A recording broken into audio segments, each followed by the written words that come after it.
And then I sort of went through the playing list and looked at that, at how exciting it is. I think 80% of our first premiership side is sitting in this room right now. There'll be a few bits added along the way, but the fact of the matter is this side and this club are very capable of saluting in the not too distant future. So that to me is very, very exciting. And that was the first of a number of ambitious and bold statements by new Gold Coast Suns coach Damian Hardwick.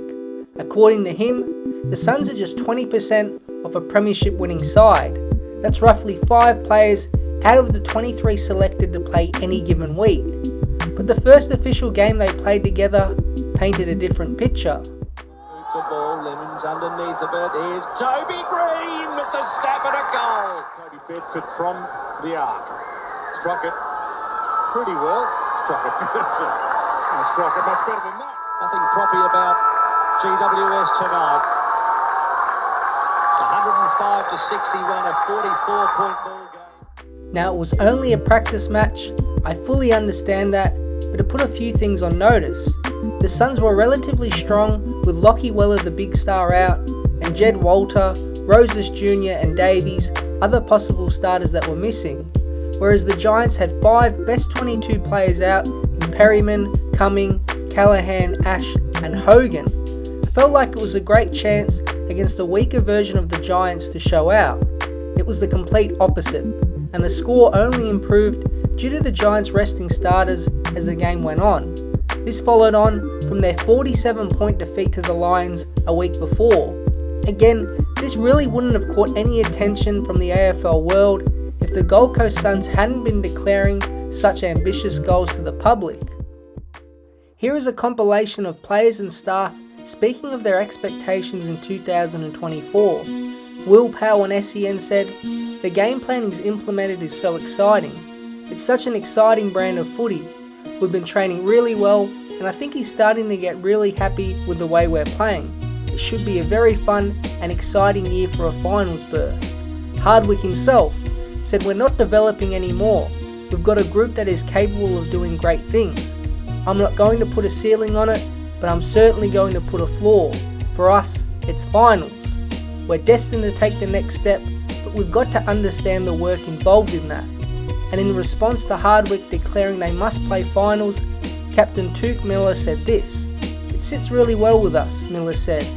"We're well and truly aware of what we want to accomplish, and we really want to challenge for finals, and obviously the ultimate goal is winning the premiership."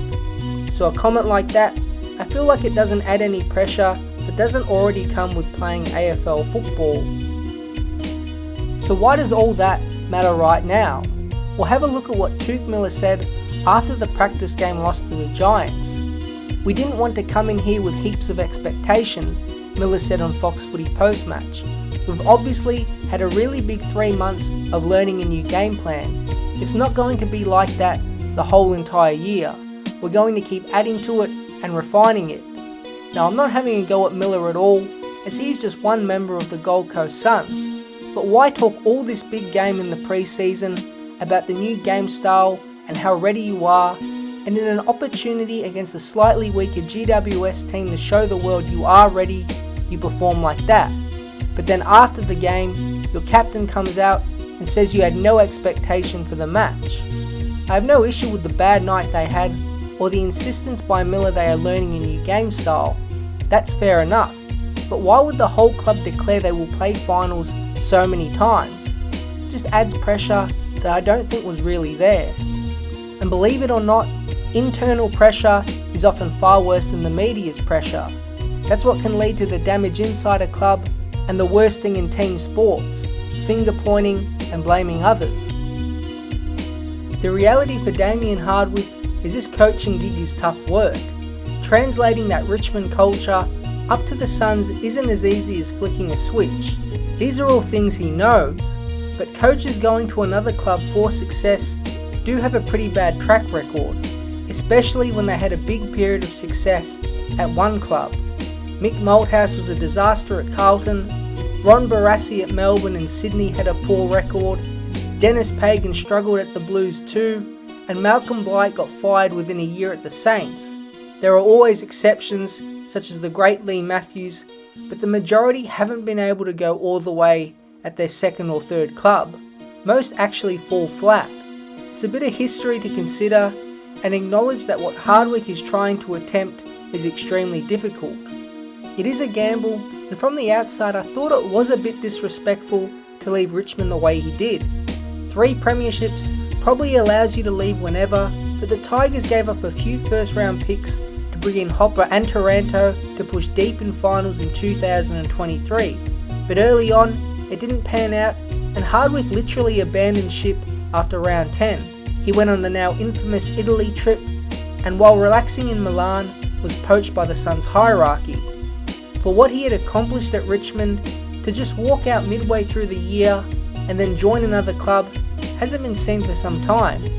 He didn't really get called out for it, and people dismissed the whole situation, naming it the Italian job. I'm not sure how Richmond fans feel about it now, after time has passed. But let's have a quick look over the Suns squad this year.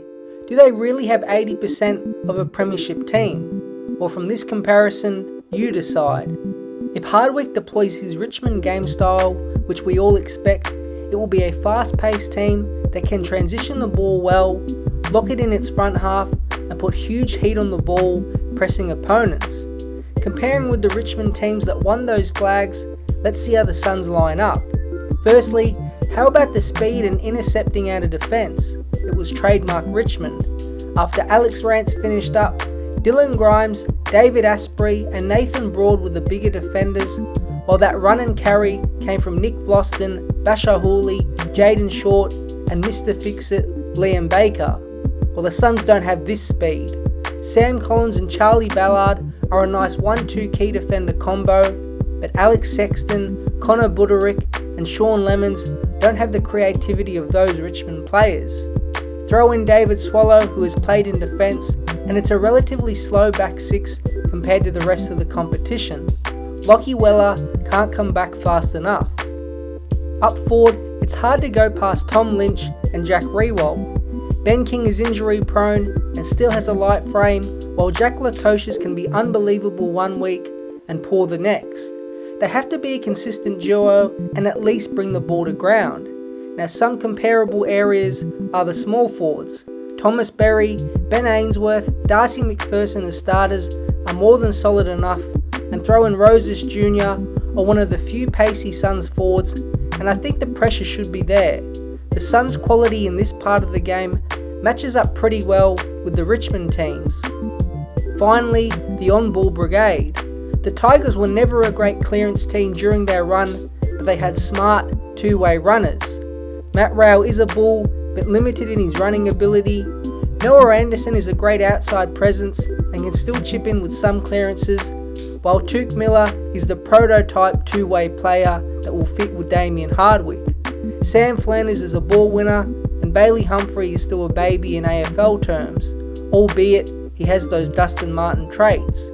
Now, all these guys have put up nice stats, and the core of the midfield has been together for a few seasons. It's why they have been a top 4 clearance side in 2022 and 2023. But as good as these Suns are at winning clearance, I do think their overall skills and ability is still well below what we saw from those Tigers. Dion Prestia, Trent Cotchin as a leader, Shane Edwards, Kane Lambert, and of course Dustin Martin all worked well together. Stats wise, you have me with the Suns, but the Richmond midfield were such smart runners and transition players. I'm not sure all the Suns on ballers fit the Hardwick style of play. The Suns have some individual talent, but put them up against the 2020 Richmond team, and I think the gulf of quality, running ability and maturity is clear to see. I'm not even convinced these Suns will play finals in 2024. But apparently this doesn't matter because they will be playing finals. Hardwick himself said that was the flaw. But I do ponder if halfway through the season the floor will cave in and the romance of travelling to Milan to get Hardwick fades into a distant memory. Then the club will be left with the reality of what is in front of them.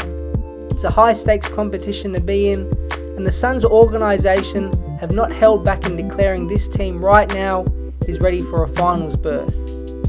Let's see if their walk can match their talk.